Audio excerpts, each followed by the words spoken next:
welcome back to my shop. Here's a quick little video on Bubinga.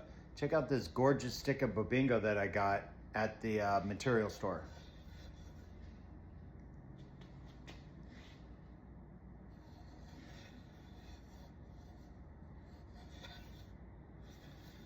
Looks like it cost me $30 a board foot. This stuff is no joke in the price, but man, is it gorgeous.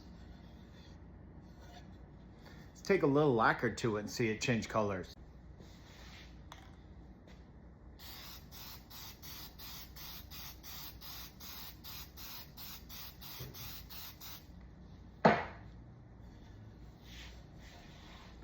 Look at that, nice deep, I guess that's orange looking, nice deep orange red color. Beautiful, beautiful, beautiful.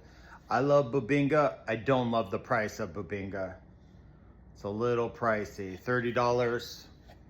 It's a little pricey for this stick, but I think it looks gorgeous.